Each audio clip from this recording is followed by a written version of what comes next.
Hi there, and welcome to Words with Ro. So today we're doing the poetry pharmacy again. I've cherry picked some beautiful poems for you. We're probably going to do about 7 or 8. I'm not sure yet. We'll see how we go, how long it takes me. Also, concurrently this week, I will be recording, not to camera. I'll be making some nice presentations of my favorite love poems, and I literally can't wait to bring those. We've got a 4-day countdown, so hopefully I'll do 2 a day, and there'll be all kinds of love included. And in fact, I've actually picked some love poems from this book as well. So let's begin the poetry pharmacy. I really hope you enjoy.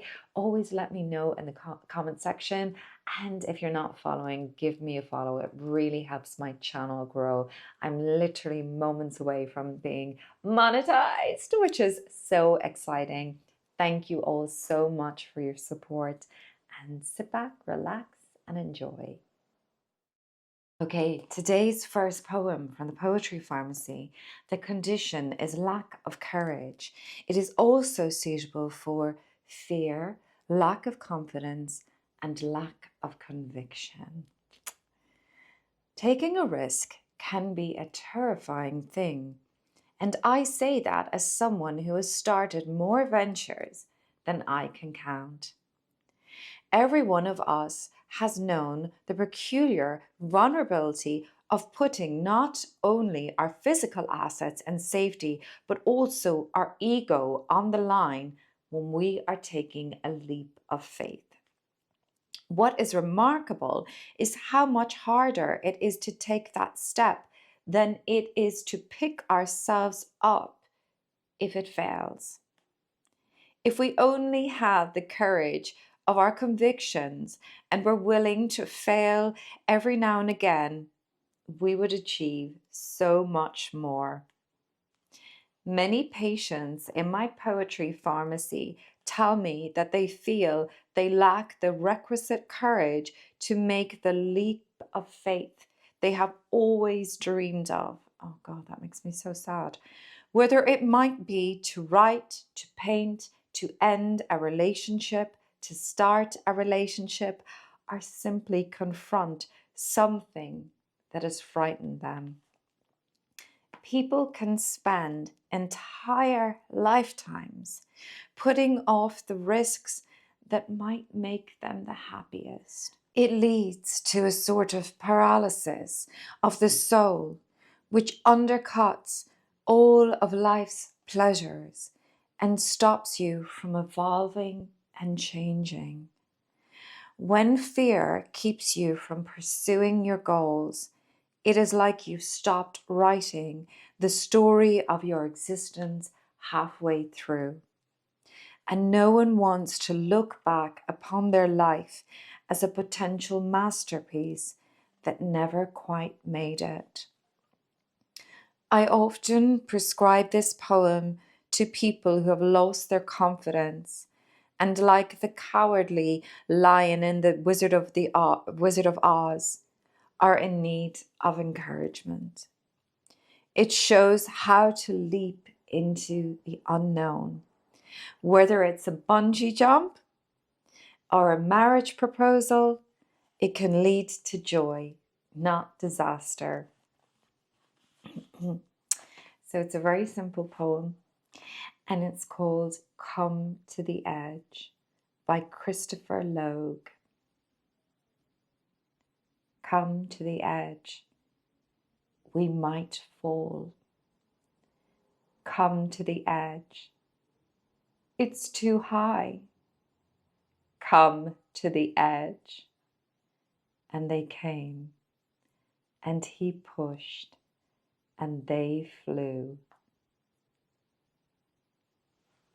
That is beautiful.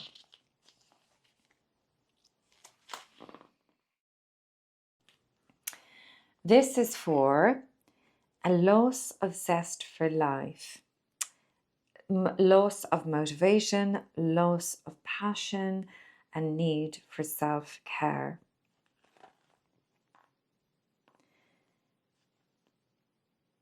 It's the story of so many of our lives. We begin with great enthusiasm, a great passion, but all too often we end up giving up on it. And the world, for one reason or another, maybe we've been disappointed by ourselves or by those around us.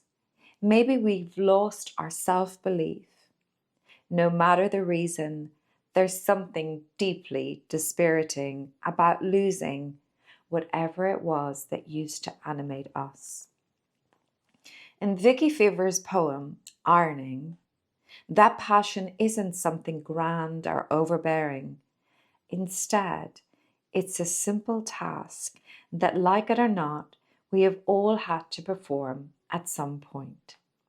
It shows us that things that bring us pleasure in life, that motivate us to get out of bed, don't have to be huge at all.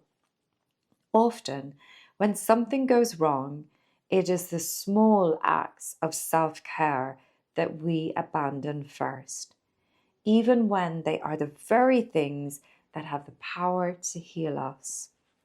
The speaker in the poem rediscovers her passion, and she finds that it is as strong as ever. Through the ironing, we see her life gaining purpose, becoming joyful again, before where it was crumpled and unexciting. She has reclaimed her life along with her ironing, and that passion has nosed its way into every corner until, by the end, we see her ironing her blouse into an airy shape with room for her own body, for her own heart. Her life is molded to fit her again, and there is room to breathe. Whatever passion you have left behind in your life, whatever hobbies or activities have given you joy and meaning, pick them up again and make your life one that fits you. What a stunning introduction. And it's so true. We really do run out of steam, and then it's hard to start again. Ironing by Vicki Fever. I used to iron everything, my iron flying over sheets and towels like a sledge chased by wolves over snow. The flecks twisting and crinkling until the sheath frayed, exposing wires like nerves. I stood like a horse with a smoking hoof, inviting anyone who dared to lie on my silver-padded board, to be pressed to the thinness of dolls cut from paper. I have commanded a crane, if I could, got the welders at Jarrow to heat me, an iron the size of a tug to flatten the house. Then for years, I ironed nothing. I put the iron in a high cupboard. I converted to crumpledness. And now I iron again, shaking dark spots of water into crinkled silk, nosing into shelves round buttons, breathing the sweet heated smell, hot metal drawers from newly washed cloth until my blouse dries to a shining creaseless blue, an airy shape with room to push my arms, breasts, lungs, heart into.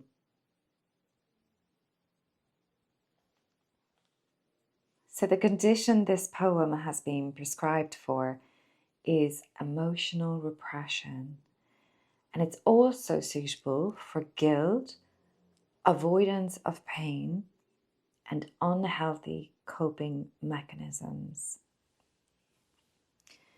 We spend so much time in life trying to sanitize ourselves, to expunge our dark thoughts and emotions, that we never stop to wonder why they're there to begin with.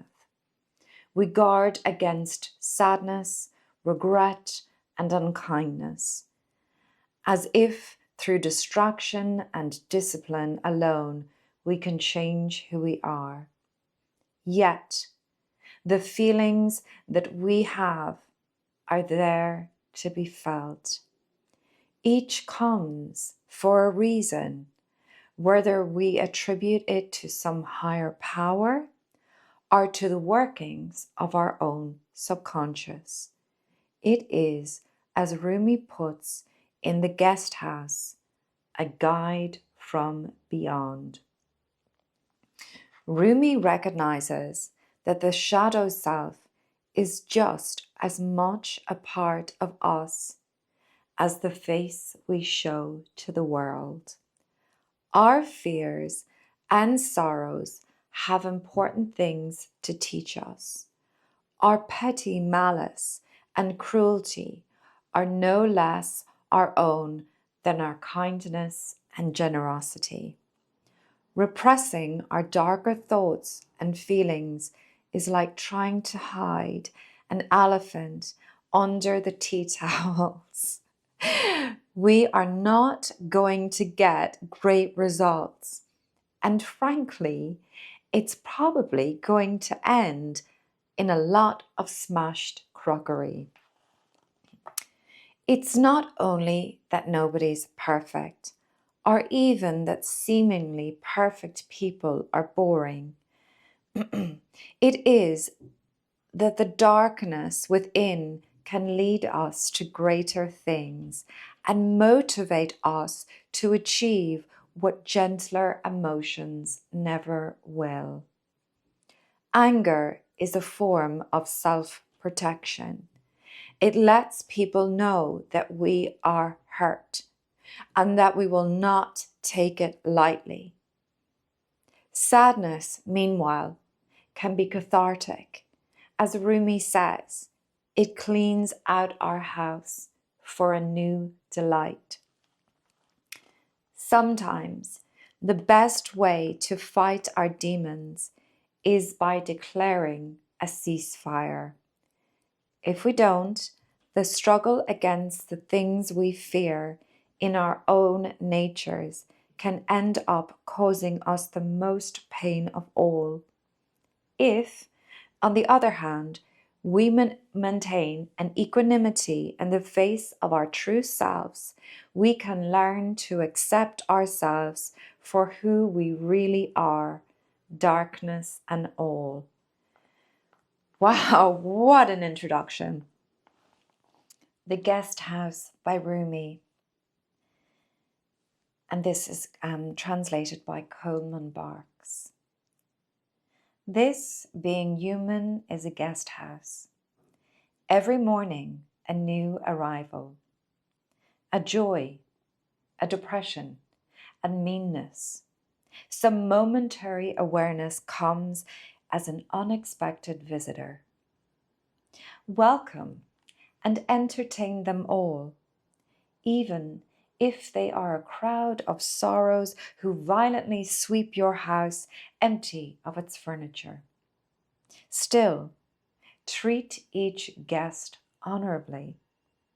He may be clearing you out for some new delight. The dark thought, the shame, the malice, meet them at the door laughing and invite them in. Be grateful for whomever comes, because each has been sent as a guide from beyond. Duncan Forbes' Recension Day is not the sort of poem that is going to envelop you in feelings of warmth, hope, and possibility. Great start! Sometimes poems like that do no good at all. When your heart is broken, there is no point presuming that one simple thought, one simple beautiful poem will undo the anguish. The problem with anguish is that it comes in unpredictable tides. One moment you may be surviving, even happy. The next, the current has caught you and you are swimming for your life. The journey from the bleakness of heartbreak to full recovery is long and arduous, and it is far from straight.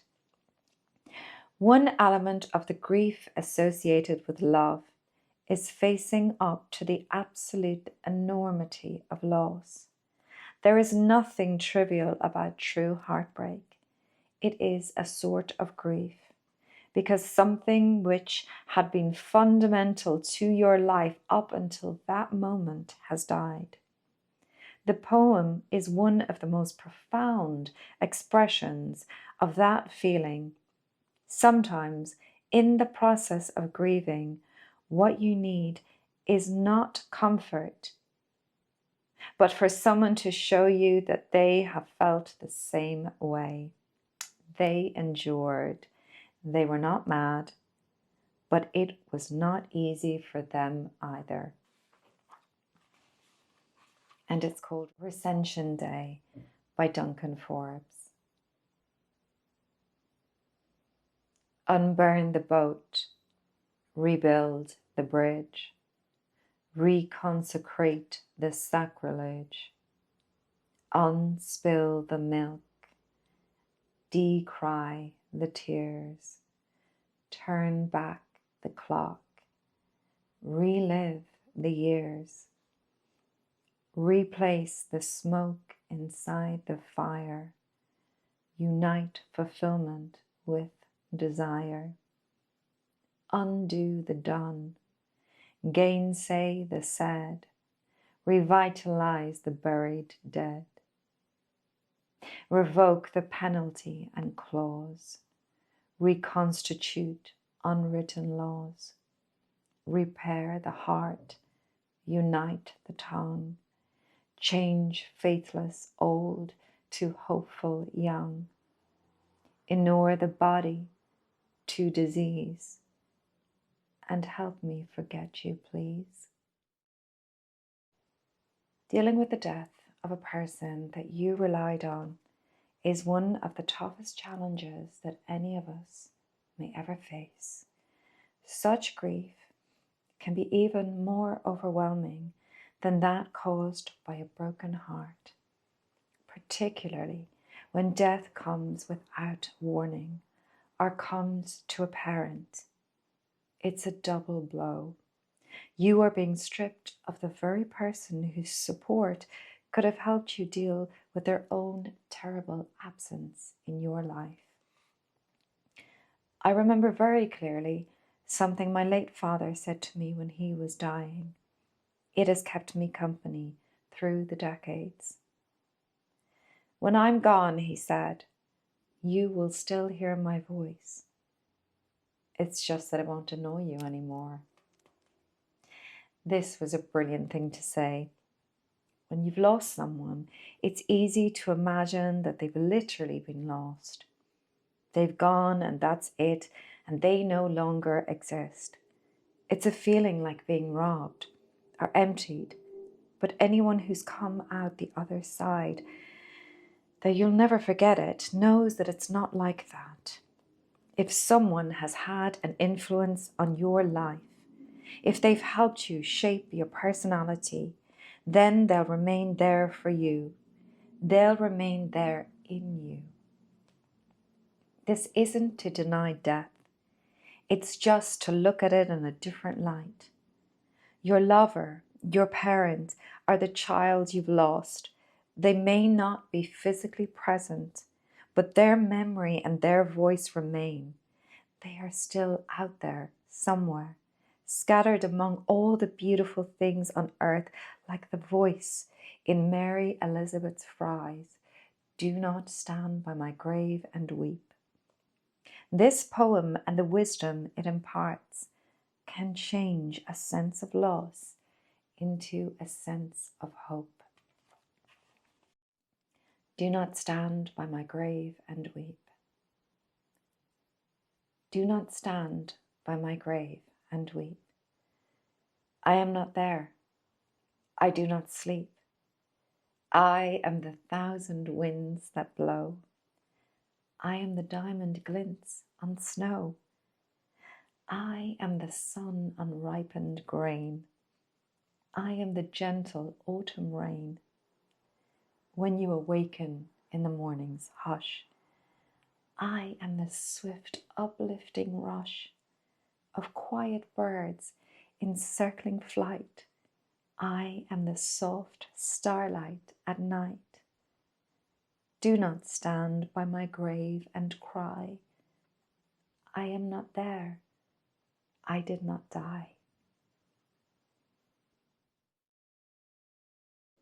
So this poem has been prescribed for infatuation, courtship, first love, unrequited love, romantic obsession. Wow. The beginning of an infatuation is a heady time, during which proportion and propriety go straight out of the window. If the common attribution of these gorgeous lines to the Persian poet Rumi is correct, then they are many hundred years old, and yet they could have been slipped under some lucky lover's door only yesterday. That same longing to know someone inside out, that same lust and fascination we've all felt at the beginning of a truly powerful passion. Rumi knew how to express these things centuries before similar emotions overtook us or even our parents. Often we forget the power of this falling feeling once we are out of its clutches. But soon as it seizes us once more, we are reminded how all-encompassing the start of an obsession can be. When feelings like these are unreciprocated, though, it may be excruciating. Unrequited love is one of those pains suffered by everyone at some point, and yet it is no less agonizing for its ubiquity. Nonetheless, however much it may hurt, there is still a beauty in this feeling. I sometimes meet people in my poetry pharmacy who worry that this sort of infatuation will never happen to them again. And yet it tends to be lying just around the corner, waiting for their guard to drop so it can spring.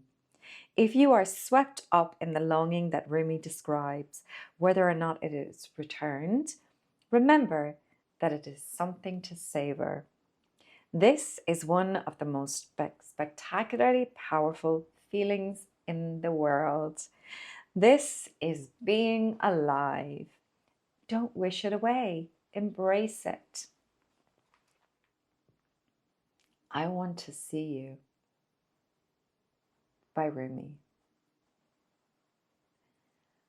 I want to see you, to know your voice, recognize you when you first come around the corner, sense your scent when I come into a room you've just left, know the lift of your heel, the glide of your foot, become familiar with the way you purse your lips, let them part just the slightest bit when I lean in to your space and kiss you.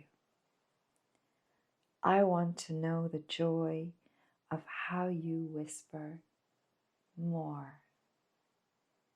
Ooh, what a sexy poem. I love it. Tell me what you think in the comment section. Our last poem today should leave us on a high note.